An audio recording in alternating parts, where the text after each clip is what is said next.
Good morning class.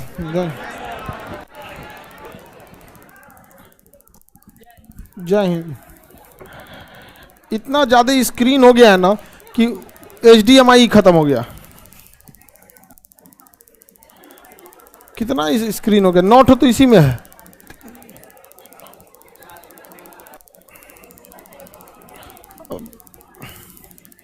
कौन सी हो गया तो उस पर हट पाएगी लोग देख। ये देखो, ये आगे इतना जो है ना, ये सबको आगे चिन्हित करो। ये सब डेली झगड़ा करती है, सब एकदम पीछे भेज देना।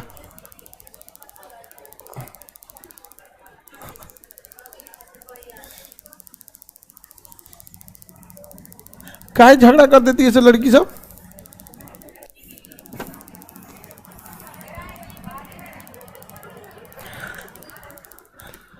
चलिए, इससे पहले हम आप लोग को फेफड़ा बता दिए थे।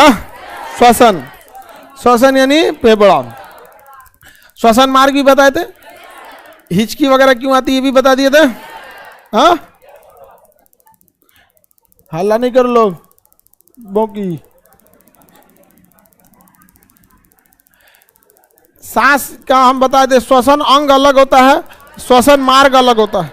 हम लोग का श्वसन अंग फेफड़ा, श्वसन मार्ग ना बंद कर देंगे तो मुंह, उसके बाद ट्रैकिया। ट्रैकिया से भी ले सकते हैं, पाइप लगाना पड़ेगा। ट्रैकिया से ले सकते हैं, लेकिन क्या करना पड़ेगा, पाइप लगाना। दिक्कत हो जाता है, ट्रैकिया से ज़्यादा दिन तक नहीं ले सकते हैं। फिर आपको ना ICU में रहना पड़ता है, इंटेंसिव केयर यूनिट। वहाँ हमेशा आपको कोई ना कोई देखते रहता है।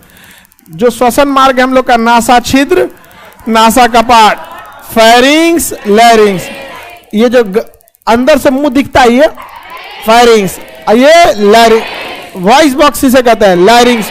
Voice box, लैरिंग्स। लैरिंग्स को क्या कहा जाता है, वॉइस बॉक्स। ये लैरिंग्स होता है, समझ में गया।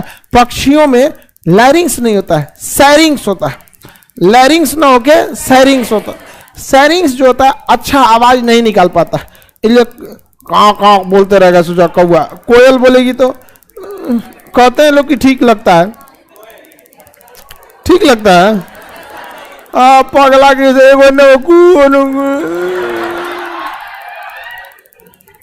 अब उसमें देखिए, आप अगर खाली बैठिएगा ना बहुत ज्यादा तो कोयल की आवाज अच्छी लगेगी, चांद में सुंदरता नजर में आएगा, उल्का पिंड में आपको किसी का चेहरा नजर आएगा। ये सब खालीपन की पहचान है, समझ में आ गया कि नहीं। 7 समुंदर पार जाने के लिए सोचिएगा, ये सब बताता है कि आप किस कदर खाली बैठे हैं।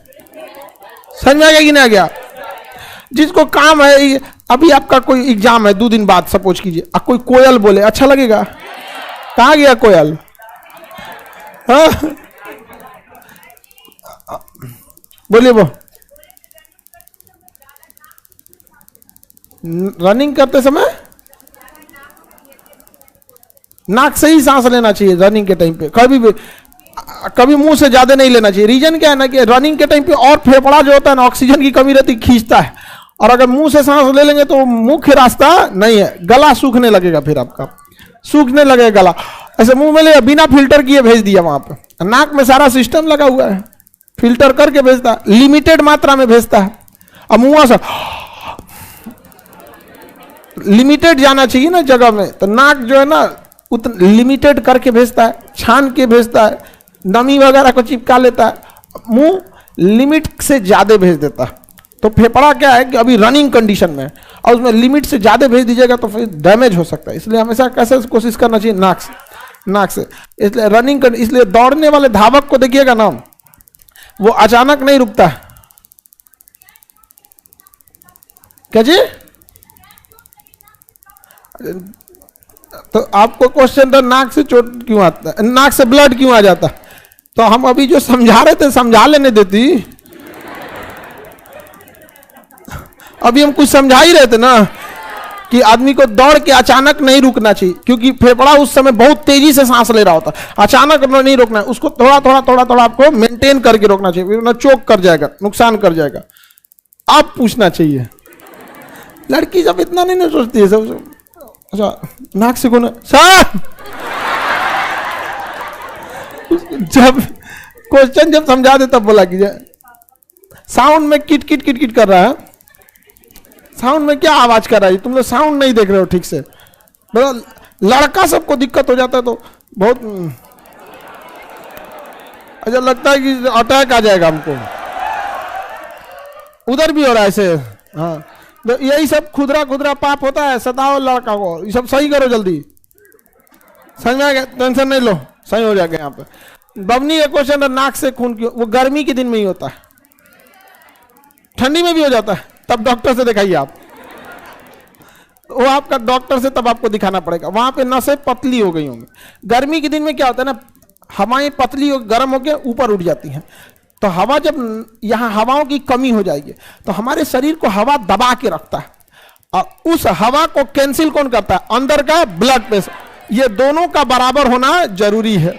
समझ में आ गया कि नहीं आ गया? अगर ब्लड प्रेशर कम पड़ गया तो हवा दाब देगी, और हवा का प्रेशर कम हो गया तो ब्लड दाब देगा। तो गर्मी के दिन में हवाओं का प्रेशर कम हो जाता है, क्योंकि हवाएं गर्म होकर ऊपर उठ जाती है, तो हमारे आसपास में हवाओं की क्या हो जाती है? कमी हो जाती है। और पीछे से ब्लड प्रेशर ढकेल देता है, बस यहाँ की नसें फट जाती है। क्या आने लगता है? ब्लड। तो नस कमजोर होगी तो ब्लड आने लगता होगा। यहाँ पे डॉक्टर से दिखाना पड़ेगा। अगर गर्मी के अलावे कहीं होता है तो नाक से ब्लड। समझ में आ रहा है कि नहीं? दूसरा, कई लोग नाक से खराटे लेते हैं। तो देखिए, नाक से सोने के समय खराटा नहीं लेता है सब। अरे हम काय को लेने जाएंगे खराटा? मेरे पापा लेते 2-3 बीघा तक सुनाई देता है, बहुत खतरनाक लेते हैं यहाँ पे। तो होता क्या है कि नाक की कुछ चीजें जो होती हैं, ट्रैक हल्का अगर मुड़ गया है, अपने ट्रैक पे नहीं है, तो जब तक हम जगे रहते हैं तो ब्रेन एडजस्ट करके भेज देता है हवा को, लेकिन जब हम सो जाते हैं तो ब्रेन एडजस्ट उसको नहीं करता, तो रास्ता थोड़ा टेढ़ा मेढ़ा रहता है, तो थोड़ा खराटे बजने लगते हैं वहाँ पे। तो कुछ ऑपरेशंस भी होते हैं, नहीं तो नॉर्मल सही भी होता है। लोगों को आदत लग जाता है इसे खराटे वगैरह लेने वाले। समझ में आ गया कि नहीं आ रहे? हाँ, अरे मुंह से सांस ले, वो सब आदमी का अपना प्रॉब्लम है। तुम्हें कहो को अपन अपन समस्या ले आके यहाँ फाउंडेशन में गिनवाएगा, मुंह से काहे सांस लेते हैं? कौन बोल दिया मोटा आदमी खराटा लेता है? अजीब वाला। खराटा को वसा से कोई मतलब ही नहीं है। मोटापा किसकी वजह से होती है? वसा के वजह से होती है। अब खराटा को जरूरी थोड़ी है कि आदमी मोटा ही ले, दुबला पतला भी आदमी ले सकता है खराटा, लेकिन ज्यादातर खराटा आदमी ही लेता है सब। हाँ, ज्यादा काम करता है, थक जाता है। ये भी वही है लग रहा है। हाँ, चलिए अब आगे ध्यान से समझते हैं। नाक का हम आपको मार्ग बता दिए थे, नासा छिद्र, नासा कपाट, और उसके बाद फेरिंग्स। ये हो गया आपका फेरिंग। फेरिंग्स के पास भोजन भी जाता है, फेरिंग्स के बाद हवा भी जाता है, इसलिए वहां स्पीड ब्रेकर की जरूरत है। जरूरत है कि नहीं है? वहां स्पीड को कम करना जरूरत है। ज्यादा स्पीड हो जाएगी दिक्कत है। तो ऊपर एक टॉन्सिल लटकते रहता है, ज्यादा क्या बौर लगा खाइएगा टॉन्सिल में फंस जाएगा। यहाँ पे रुक गया। टॉन्सिल कभी कभी बढ़ जाएगा ना, दर्द करने लगता है। तो नासा छिद्र, नासा कपाट, फेरिंग्स, फेरिंग्स के बाद लैरिंग्स, लैरिंग्स के बाद ट्रैकिया, लैरिंग्स के बाद ट्रैकिया। ट्रैकिया को हम सांस नली कहते हैं, ट्रैकिया। ट्रैकिया आगे जाके 2 भागों में बढ़ जाता है, जिसे हम ब्रोंकाई कहते हैं। क्या कहते हैं? ब्रोंकाई। ट्रैकिया कितने भाग में बढ़ता है? 2 भाग। इसे क्या कहेंगे? ब्रोंकाई। क्या कहेंगे? ब्रोंकाई।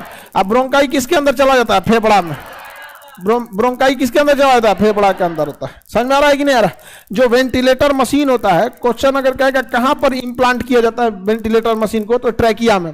इतना बड़ा स्टील का पाइप लेकर घुसा देता है अंदर, और फिर पाइप लगा देता है, एयर पाइप, फिर स्टील वाला उसको खींच के बाहर कर देता है, यहां तक पाइप डाल देता है, यहां तक वेंटिलेटर से पाइप डालता है। यहाँ पे जिंदा मतलब होश में आदमी नहीं रहता, उसको तो बेहोशी स्थिति में वेंटिलेटर लास्ट ऑप्शन होता है। वेंटिलेटर, उसको मैकेनिकल वेंटिलेटर भी बोला जाता है। पंप की तरह प्रेशर मारता है तो हवा जाता है, फिर वापस आता है। तो ये हो गया आपका, बोलिए तो ट्रैकिया। नासा छिद्र, नासा कपाट, फेरिंग्स, लैरिंग्स, ट्रैकिया।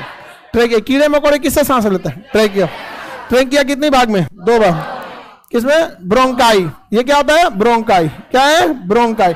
ब्रोंकाई फिर आगे जाके कई छोटे छोटे हिस्सों में बढ़ जाती है, जिसे हम लोग ब्रोंकियोलेस कहते हैं। क्या कहते हैं? ब्रोंकियोलेस। ब्रोंकाई छोटे छोटे टुकड़ों में बढ़ जाती है, इसे क्या कहेंगे? ब्रोंकियोलेस। ब्रोंकाई बढ़ गई, इसे क्या कहेंगे? ब्रोंकियोलेस। क्या कहेंगे? ब्रोंकियोलेस कहेंगे। इस ब्रोंकियोलेस के मुंह पर गोल गोल छल्ला बना होता है, जिसे एल्वियली कहते हैं। क्या कहेंगे? एल्वियल।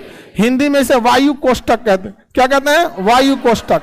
एलवीएली कहते हैं, यानी वायु कोष्ठक कहते हैं। क्या कहेंगे? वायु कोष्ठक या एलवीएली कहेंगे। हवा जो आता है वो इसी एलवीएली में आता है। किसमें आता है? एलवीएली। फेफड़े में पूरा फेफड़ा के अंदर गुच्छा ही भरा हुआ है, उसे हम क्या कहेंगे? एलवीएली कहेंगे। फेफड़े के अंदर क्या भरा होता है? गुच्छा। उन गुच्छों को हम क्या कहते हैं? एलवीएली। क्या कहेंगे? एलवीएली। समझा क्या? इंग्लिश टर्म्स याद रखिएगा। वायु कोष्ठक हिंदी नहीं पूछता है, पूछेगा भी तो इंग्लिश में ही पूछ देता है।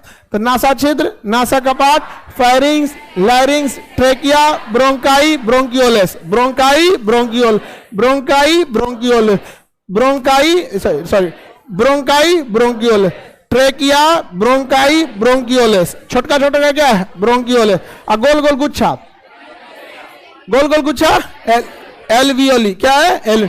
हम जो सांस ले रहे हैं फाइनली कहाँ गया? एलवी। तो हम जितना सांस लिए ना वो जाके बढ़ जाता है सभी एलवीओली में। कहाँ बढ़ जाता है? एलवीओली में बढ़ जाता है। हमारे शरीर में उष्मा का होना बहुत जरूरी है, वरना जब हम हवा लेते हैं ना, इस हवा में नमी है। इस हवा में क्या है? नमी है।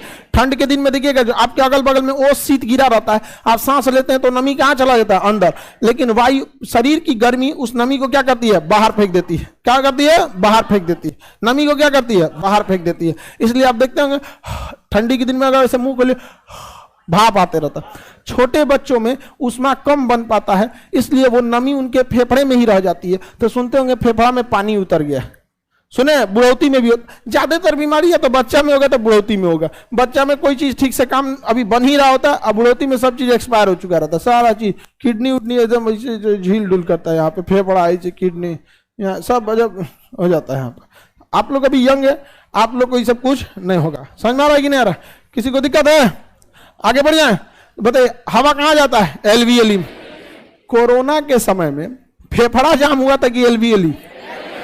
फेफड़ा तो कुछ ही नहीं है। फेफड़ा के अंदर क्या होता है? एलवीएली। फेफड़ा के अंदर टीवी में एलवीएली के अंदर बैक्टीरिया भर जाते हैं। क्या भर जाएंगे? बैक्टीरिया। और उसमें काई जम जाएगा। क्या जम जाएगा? काई। जैसे काई होता है ना, उसी तरह छोटे छोटे बैक्टीरिया कहाँ जम जाएंगे? एलवीएली के अंदर। छोटे छोटे बैक्टीरिया कहाँ जम जाते हैं? एलवीएली के अंदर जम जाते हैं टीवी के समय। अब वो ना फेफड़ा में जगह नहीं बच पाता है, सांस जाए कहाँ? एलवीएली भरने लगता है तो फेफड़ा ना प्रेशर मारता है, तो खांसेगा ना तो काई की तरह खिंचाएगा और ब्लड आ जाएगा। क्या आ जाएगा? ब्लड आएगा। तो पहले फिल्मों में देखते हैं टीवी बहुत खराब बीमारी होती थी। यहाँ पर बहुत सारे हमारे यहाँ के जिन्ना मर गया टीवी के चक्कर में। अरे वो जिन्ना फाउंडर ऑफ आतंकवादी, वो जिन्ना टीवी। ठीक है, कुदरत भी क्या अजीब चीज है। 1 साल पहले हो गया रहता। हाँ, कम से कम पाकिस्तान के रहने वाले 22 करोड़ लोग जिंदगी सुकून से तो जी सकते थे। आप जितना आप उन सब की जिंदगी देखिए, बड़ी तकलीफ होती है उन सब को। वहां इन्फ्लेशन इतना भयानक है कि भारत की जो मोटरसाइकिल 2010 में बंद हो गई है ना, CD 100, विक्टर, मोटरसाइकिल भारत में बंद हो गई, वहां वो 2 लाख में बिकता है। हाँ, राजदूत वहां 3 लाख में। हमें राजदूत कोई खरीदता नहीं। राजदूत सुजुकी मैक्स 100 दुख दुख दुख दुख। अजय देवगन जो मड़का मोटर गार्ड वाला लेके फिल्मों में घूमता था, इसे समझ में आ गया कि नहीं आ गया? वो वाला वहां बिकता। तो खैर उसको भी क्या हो गया था? टीवी हो गया था। बहुत बड़े गणितज्ञ दक्षिण भारत के, अभी क्या नाम था दिमाग से, रामानुजन जी को, उनको भी क्या हो गया था? टीवी हो गया। बहुत खराब बीमारी थी पहले टीवी, लंग्स में खराब हो जाता, तपेदिक ट्यूबरकुलोसिस टीवी। तो उसमें भी क्या खराब होता है? एलवीएली। क्या खराब हो जाता है? एलवीएली हो जाती है खराब। तो हम सांस जो लेते हैं मेनली कहाँ लेते हैं? एलवीएली। एलवीएली कहाँ रहता है? फेफड़े में। क्या रहता है? फेफड़े में। फेफड़ा का ना 4-5 हिस्सा होता है। दाहिना फेफड़ा थोड़ा बड़ा होता है, बायां फेफड़ा थोड़ा सा छोटा होता है, क्योंकि बाएं फेफड़े के जस्ट नीचे दिल होता है। क्या होता है? दिल, हृदय। इसलिए वो थोड़ा सा क्या हो जाता है? छोटा होना होता है। ध्यान से देखिए, ये दाहिना फेफड़ा है और ये बायां फेफड़ा है। बायां फेफड़ा के साइड में हल्का सा क्या आ जाता है? दिल। तो दाहिना फेफड़ा का 3 भाग होता है, 1, 2, 3। उसमें पार्ट बने होते हैं जिसे फेफड़े को हम लोब कहते हैं। क्या कहते हैं? लोब। तो कितने लोब होते हैं? 3। 1, 2, 3। अब बाएं में 2, 1, 2। समझ में आ गया कि नहीं? बाएं में कितना होता है? 2। समझ में आ गया कि नहीं आ गया? तो टोटल कितने लोब हो गए? 5। कितने लोब हो गए? 5। समझ में आ गया कि नहीं? लोब की संख्या 5। दाहिनी साइड में 3, दाहिनी साइड में, अब बाएं साइड में टोटल कितने हो गए? 5। समझ में आ गया कि नहीं? कितने हो गए?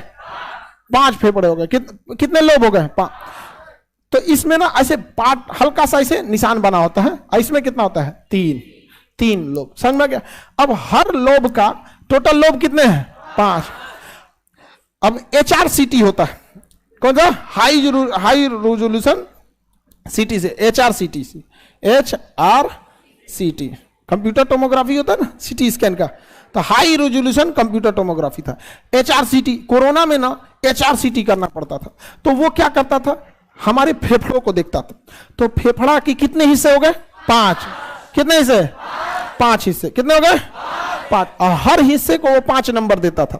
अगर 5 में 5 है तो ठीक है, बेस्ट है आपका। क्या है? बेस्ट है हर हिस्से को। अगर इसमें कोरोना थोड़ा भी नहीं है तो इसको 5 में 5 दे दिया। इस हिस्से में कोरोना घुस थोड़ा आ गया है तो 5 में इसको 4 नंबर देगा। और इसमें पूरा भयंकर है कोरोना तो 5 में को 0 दे देगा। तो हर लोब को कितना नंबर देता था? 5 की रेटिंग दी जाती थी। टोटल कितने लोब हैं? 1 2 3 4 5, यानी टोटल आपको मैक्सिमम कितना मिल सकता है? मैक्सिमम कितना मिल सकता है? 25। तो 25 में देखा ये एकदम डन है, 5 में 5 दे दिया। इसमें देखा थोड़ा सा कोरोना है, 5 में 4।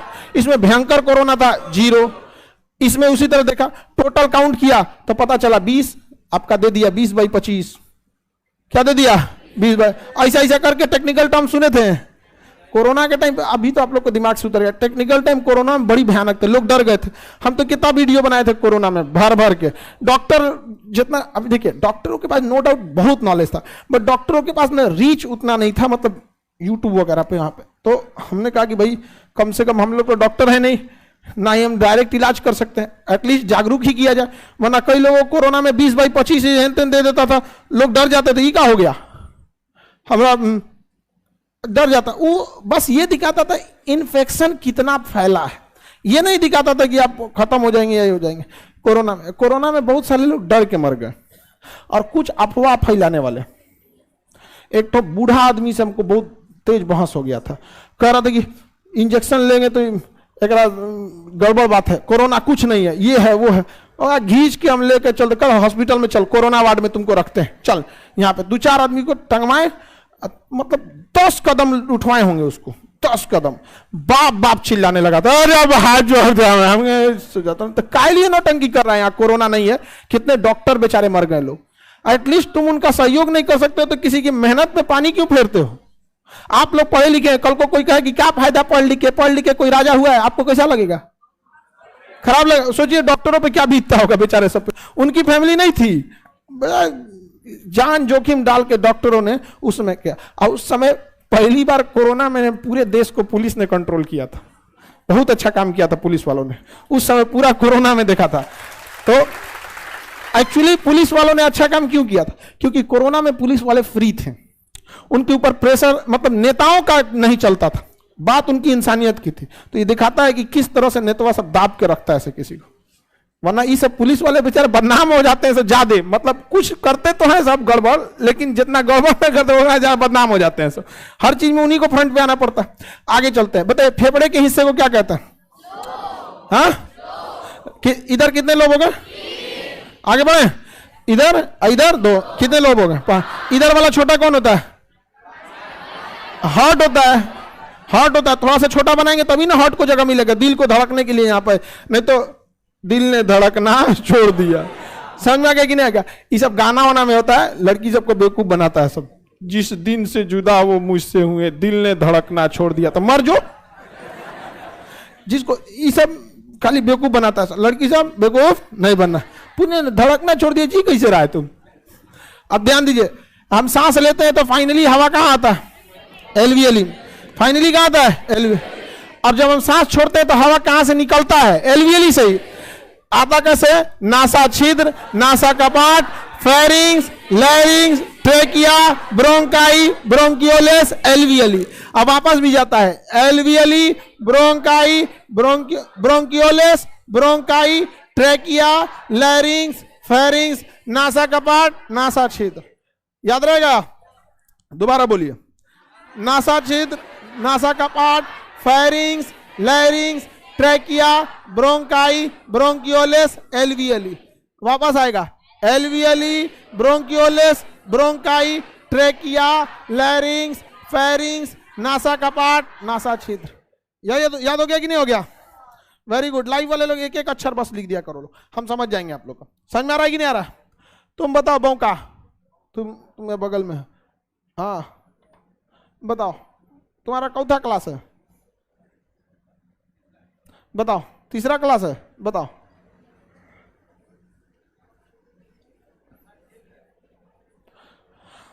तीन दिन से ही चल रहा है आपका रेस्पिरेटरी सिस्टम, इसमें तो आपको कोई दो राय नहीं होना चाहिए। नहीं याद है तुमको? तुम सरेंडर करके बैठा था यहाँ का, हम तो तीसरा क्लास है, हमको थोड़े समझ में आएगा। हाँ, ये सबको कोरोना नहीं हुआ। अच्छा आदमी को हो गया, गधा कहीं का, पढ़ता नहीं है मन से। यहां बैठे हो तो कम से कम 100% यहां का तो समर्पित रखो लोग। अभी सब मन से पढ़ रहा है, लड़का लड़की सब। कभी अपने से पूछ देंगे यहाँ पे। तुम बताओ ना, तुम मत बताओ, रोने लगेगी अगर नहीं बताएगी तो। दूसरा कोई बताओ, तुम बताओ अपने। नासा छिद्र से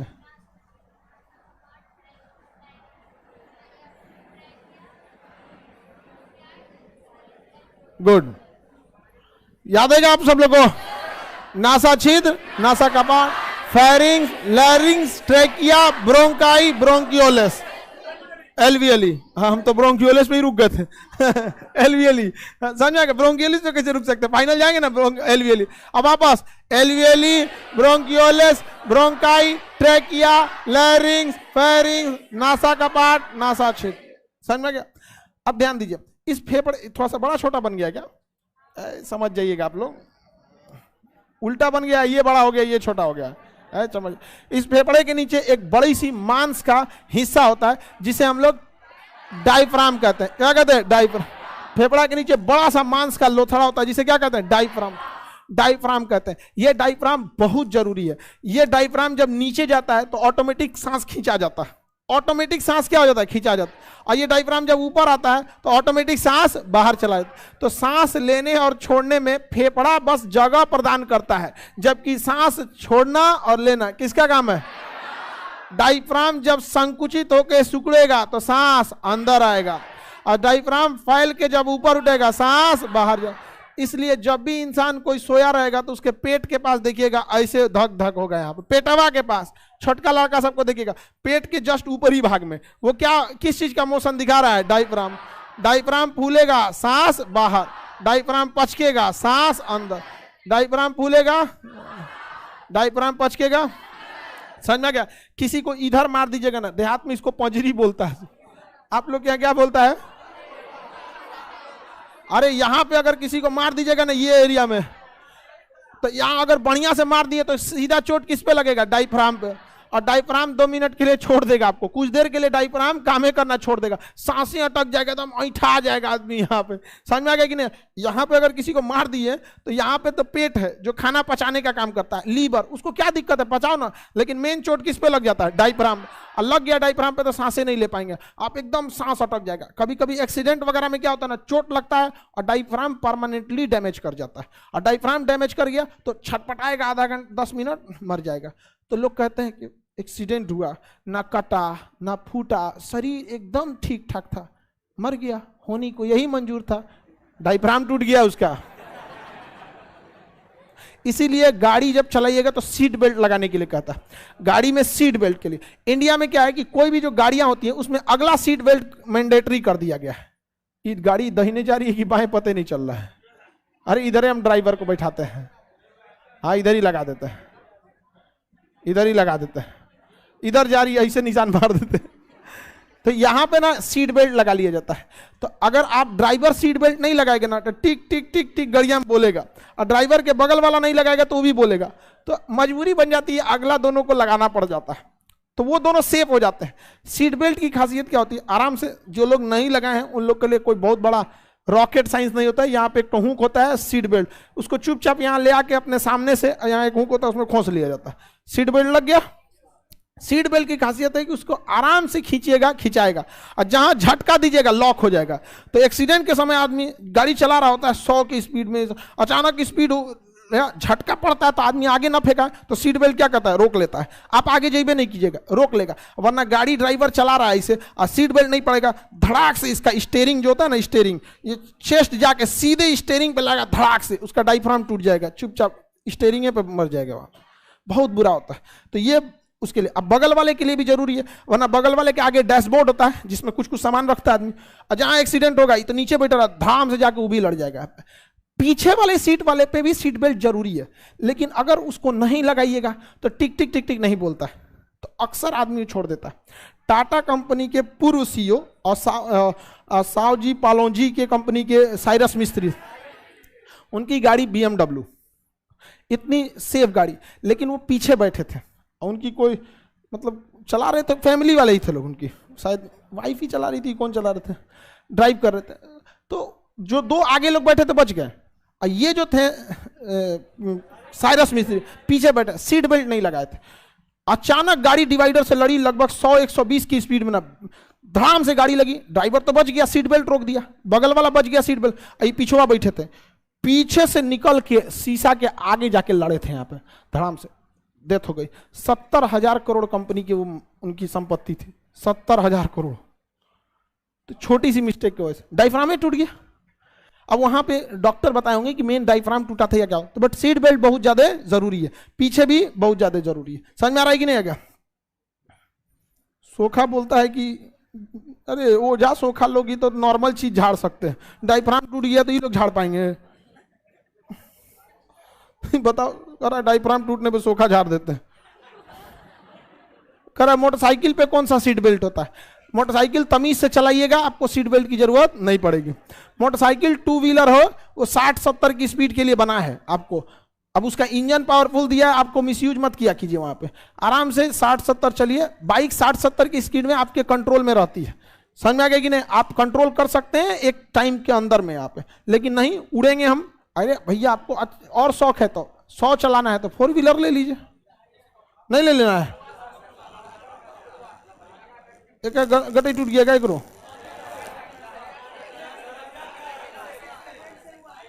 क्या हुआ है तुम्हारे गर्दन पे? बाइक चला रहा था तो बकुलवा गया।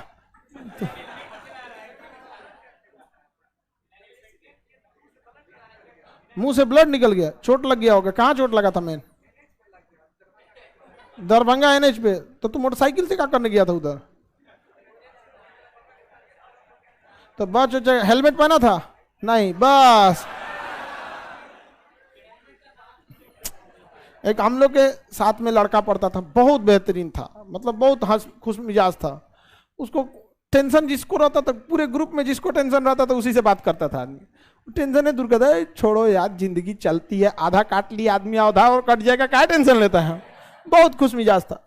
उस बुलेट चला रहा था, बुलेट चला के जा रहा था, तो मेन रोड पे जब एंट्री किया, गांव की सड़क से मेन रोड पे एंट्री किया बुलेट से, तो उधर एक तेज से कोई गाड़ी आ रही थी, मार दी इसको। ये हेलमेट पहना नहीं था, इसी के गाड़ी से बुलेट पे लगा इतना भयानक कि टोटी में से जो पानी गिरता है ना, उस तरह से उससे नाक से ब्लड गिर रहा था।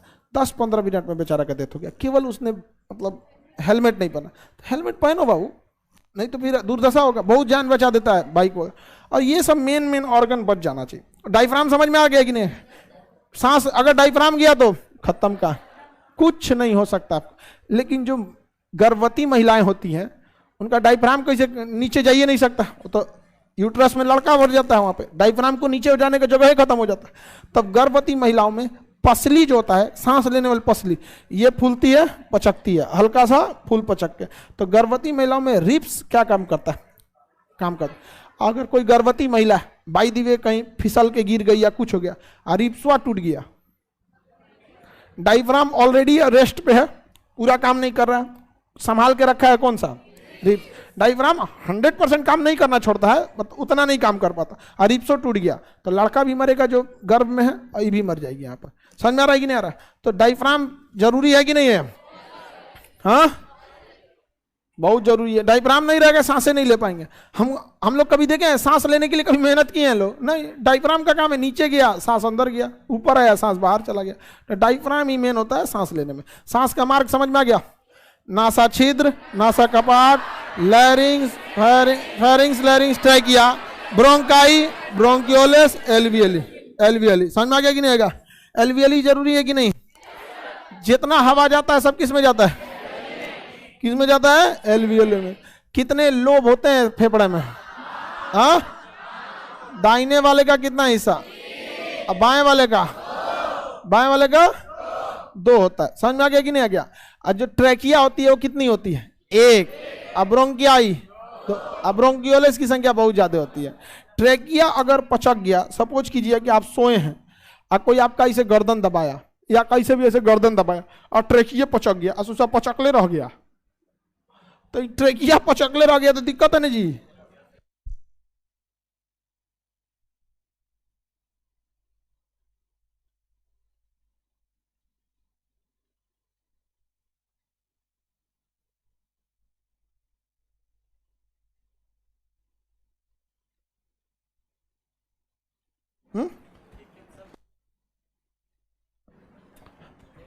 देखिए भाई बाबू ध्यान से,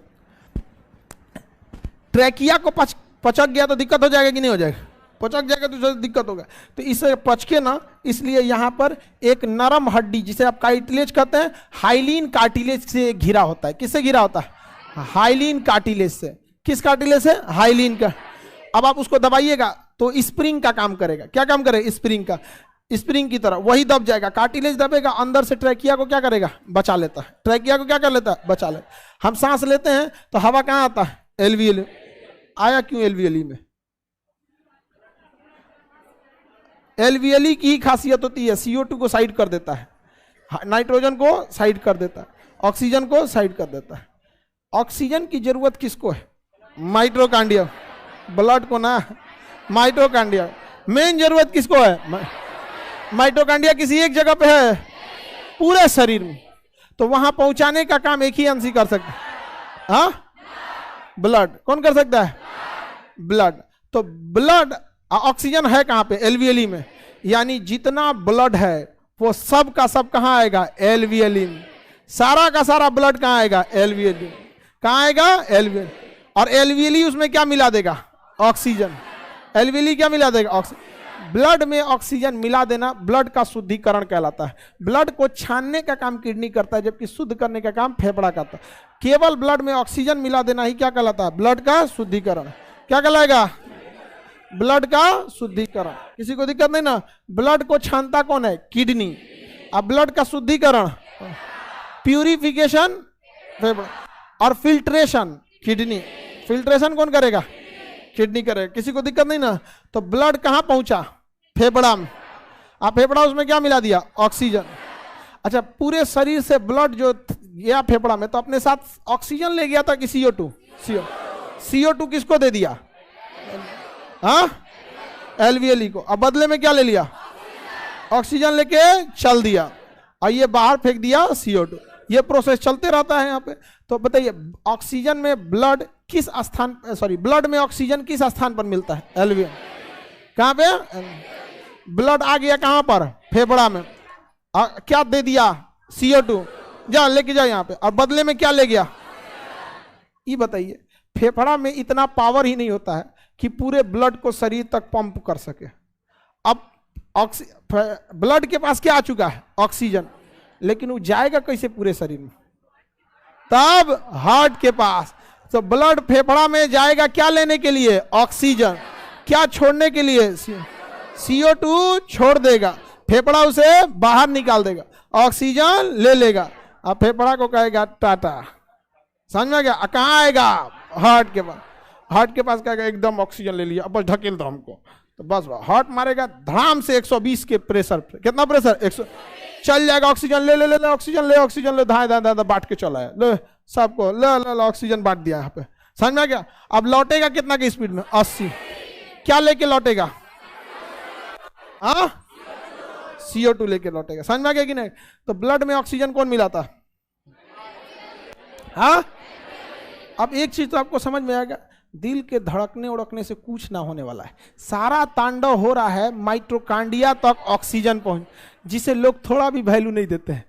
हाँ, अरे सारा ये सिस्टम लगल है माइटोकॉन्ड्रिया के लिए।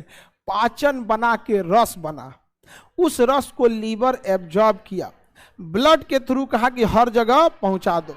ब्लड कहा कि माइटोकांड्रिया बिना ऑक्सीजन काम नहीं करेगा, ऑक्सीजन लिया फेफड़ा, उस ऑक्सीजन को पहुंचाया हृदय। समझ में आ गया? और उस माइटोकांड्रिया को कोई नहीं पूछता है। समझ में आ गया कि नहीं आ गया? सबको लगता है दिल बहुत जरूरी है, सोचो केकरा के लिए कर रहा है वो, माइटोकांड्रिया बहुत जरूरी है, वरना धड़कने ना धड़कने से कोई मतलब है? आगे अगर माइटोकांड्रिया तक ऑक्सीजन किसी तरह पहुंच गया, मत धड़को। अगर किसी तरह पहुंच गया तो नहीं धड़कना।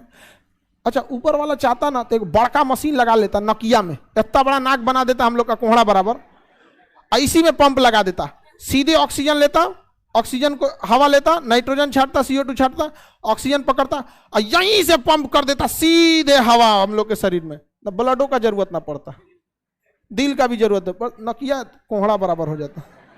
ऐसे ऐसे उठा के चलना पड़ता, चलो चलो चलो चलो। हाँ, तो भगवान को हम लोग का शरीर बनाने में बहुत इंजीनियरिंग का आर्किटेक्चर बुलाया होगा। पाइपलाइन बिछाओ कैसे होगा, वायरिंग बिछाओ कहाँ कहाँ होगा, हाँ ये AC वाला सिस्टम लगाना है कहाँ, बहुत इन्वर्टर कहाँ रहेगा, सारा सिस्टम लगाने में बहुत टाइम लगा होगा। समझ में आ रहा है कि नहीं आ रहा? तो हार्ट का काम चुपचाप बस एक है कि ब्लड जो ऑक्सीजन लेके बैठा है उसे पंप कर देना, और उसका कोई काम नहीं। फेफड़ा समझ में आ गया कि नहीं गया? फेफड़ा का काम क्या? ऑक्सीजन को ले आके रख लो, इसी इंतजार में कि कौन आएगा, ब्लड उसको दे देगा, कहेगा ला CO2 लाओ, जाओ जाओ वहां बांट के आओ, बांट के आओ। किसके पास ले जाएगा ये? माइटोकांड्रिया, हाँ माइटोकांड्रिया। समझ में आ गया कि नहीं आ गया? अब माइटोकांड्रिया से फिर वापस आएगा सबसे क्या लेते हुए? CO2 लेते जाएगा। समझ में आ गया? किसी को कोई दिक्कत नहीं? ब्लड के अंदर हीमोग्लोबिन का रहना जरूरी है। हीमोग्लोबिन ही ऑक्सीजन की पहचान करता है। जब ब्लड एल्वियली में घुसता है ना इसे, तो कंफ्यूज हो जाता है ब्लड, अरे तरीका यहाँ तो नाइट्रोजन भी है, कार्बन डाइऑक्साइड भी है, सिगरेट का धुआं भी सूंघा हुआ है, ये समझ में कंफ्यूज हो जाता है ब्लड। तो हीमोग्लोबिन करता है हटो, हम जानते हैं कौन है इसमें ऑक्सीजन, ऑक्सीजन को लेते चलो, लेके चल जाता है। यानी ब्लड में हीमोग्लोबिन का रहना बहुत जरूरी है। अगर हीमोग्लोबिन नहीं रहेगा ना तो पहचाने नहीं हो पाएगा, सांस लेते रहिए मर जाइएगा। यहाँ पे हीमोग्लोबिन का रहना जरूरी है। तो अगर हीमोग्लोबिन कम हुआ तो आपके शरीर में ऑक्सीजन पहुंचना कम हो जाएगा, आपका ब्लड प्रेशर ठीक रहे, सब कुछ ठीक रहे, ऑक्सीजन की पहचान नहीं हो पाई वहां पे। तो ब्लड के अंदर किसका होना जरूरी है? अगर हीमोग्लोबिन कम हुआ तो शरीर में ब्लड ज्यादा बजा पाएगा, तो शरीर क्या होगा? जल्दी थक जाएगा। ऑक्सीजन रहेगा तो देर में थकेगा और जल्दी थक जाएगा। हीमोग्लोबिन कम हुआ जल्दी थकेगा, हीमोग्लोबिन कम हुआ चक्कर आएगा, हीमोग्लोबिन कम होगा धप धप बेहोश होकर गिरेंगे। इत्तेफाक से लड़कियों में हीमोग्लोबिन पुरुषों की तुलना में कम होता है। इस वजह से इसमें कोई हंसने की बात नहीं है। इसलिए अपेक्षाकृत शारीरिक मेहनत पुरुष ज्यादा कर देते हैं और महिला थोड़ा सा कम हो पाता है। क्यों? क्योंकि उनमें हीमोग्लोबिन कम है। हीमोग्लोबिन बढ़ाने के लिए आयरन बढ़ाना पड़ेगा, तो आयरन भी कम ही होता है। आयरन कम तो हीमोग्लोबिन कम, हीमोग्लोबिन कम तो ऑक्सीजन कम ले जाएगा, तो जल्दी थकेंगे। क्योंकि सारा खेल ऑक्सीजन का ही है। जितना ज्यादा माइटोकांड्रिया के पास पहुंचेगा उतने ज्यादा ऊर्जा बनाएगा। समझ में आ गया कि नहीं आ गया? किसी को दिक्कत? लेकिन अब ऐसा बात नहीं रहा। अब महिला सब भी कहती है कोई बात नहीं, ज्यादा सांस लेंगे हम। कई ऐसे सेक्टर है जिसमें महिलाओं ने पुरुषों को पीछे कर दिया। ओलंपिक में तो महिलाएं ज्यादा मेडल ला रही हैं, नहीं समझ में आएगा। अब बिहार में लोग को तो ओलंपिक से मतलब ही नहीं रहता है। हम लोग क्या गुल्ली डंडा ठीक है, नहीं समझ में आएगा। ज्यादा हम लोग क्या इंफ्रास्ट्रक्चर भी तो नहीं। तो बताइए हीमोग्लोबिन कराना जरूरी है कि नहीं? ऑक्सीजन की पहचान कौन करता है? और हीमोग्लोबिन के कारण ही ब्लड का रंग लाल होता है, क्योंकि हीमोग्लोबिन में होता है आयरन, और जहां जहां आयरन होगा लाल हो जाएगा। मंगल ग्रह का रंग आयरन ऑक्साइड, लाल मिट्टी का रंग लाल आयरन ऑक्साइड, हीमोग्लोबिन का रंग लाल आयरन रहता है इसमें। इसी वजह से ब्लड को क्या कर देता है? लाल कर देता है। किसी को दिक्कत है कि नहीं? आगे बढ़े तो बताइए, जो ब्लड फेफड़ा के कहां जाता है? एल्वियली में। और सांस लेते हैं वो भी कहां जाता है? ब्लड एल्वियली के अंदर सारी गैसें होती हैं। ऑक्सीजन की पहचान कौन करता है? हाँ, ये हीमोग्लोबिन को ऑक्सीजन पता है, ऑक्सीजन को बहुत पसंद करता है, लेकिन इसका पहले से चक्कर चलता है कार्बन मोनोऑक्साइड। समझ में आ गया? ये दिल से पसंद करता है इससे, अब मजबूरी में पसंद करता है इसको। समझ में आ गया कि नहीं? तो हीमोग्लोबिन दिल से किसे पसंद करता है? Carbon monoxide, carbon mono. अब मजबूरी में पसंद करता, फर्स्ट चॉइस इसकी कार्बन मोनोऑक्साइड, सेकंड चॉइस।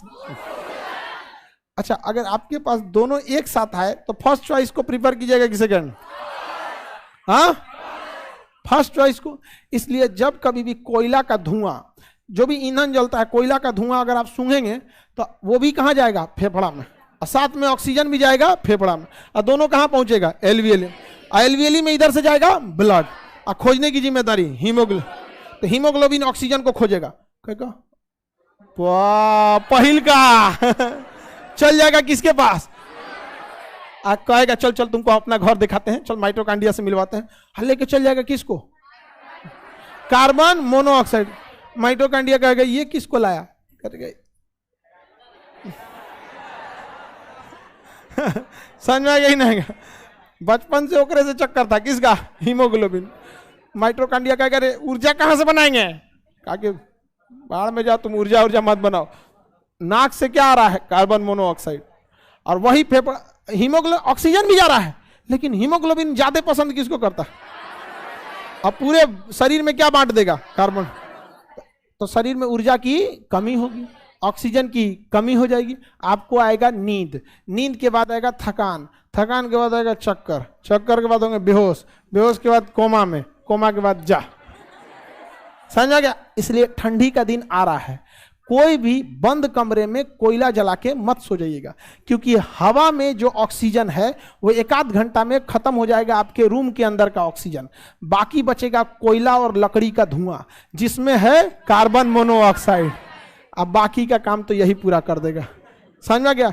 इसलिए कार्बन मोनोऑक्साइड को दम घोटने वाली गैस कहते हैं। मर जाएगा आदमी, बहुत सारे लोग मर जाते हैं इससे। कई तो हमारे एक जान पहचान में मेरे कानपुर का एक बावर्ची था, वो खाना बनाता था हॉस्टल वगैरह में। ठंड का दिन था, बेचारा सोचा कि ठंडी लगेगी, खूब बढ़िया खाना वाना बना दिया संडे के दिन ज्यादा, और कोयला का जो चूल्हा था अंदर लिया, दरवाजा बंद के आराम से सोया, सुबह मरले रह गया। यहाँ पर ये गलती कभी नहीं कीजिएगा। समझ में आ गया कि नहीं? ज्यादा ठंडा लगे रजाई वगैरह ओढ़ लीजिएगा, थोड़ा शरीर को ठंड लगना भी चाहिए। गर्मी में पसीना ना निकले, ठंडी में आप कांपबे मत कीजिए, बरसात में भीगबे मत कीजिए, तो तुम रोबोट बन जाओ। हाँ, क्या मतलब है? शरीर उस हिसाब से होना चाहिए। समझ में आ रहा है कि नहीं आप लोग को? कार्बन मोनोऑक्साइड खचरी गैस, हाँ खचरा नहीं, ये खचरी है, खचरा तो ये है। अरे पहचान तो सही से किया करो। हाँ, खचरा ये है और खचरी ये है। इन दोनों के चक्कर में हम लोग का सत्यानाश हो जाता है। तो कार्बन मोनोऑक्साइड अच्छी बात नहीं है। जब भी ईंधन जलेगा, चाहे वो पेट्रोल हो, डीजल हो, कुछ भी हो, तो उसमें क्या निकलेगा? Carbon monoxide. इसलिए उसमें कैटालिटिक कन्वर्टर होता है, वो कार्बन मोनोऑक्साइड को कार्बन डाइऑक्साइड में बदल देता है, ताकि आदमी जिंदा रहे। समझ में आ रहा है कि नहीं आ रहा है? किसी को कोई दिक्कत नहीं? फेफड़ा समझ में आ गया कैसे कैसे सांस लेता है? अब आगे का क्लास कल समझा देंगे।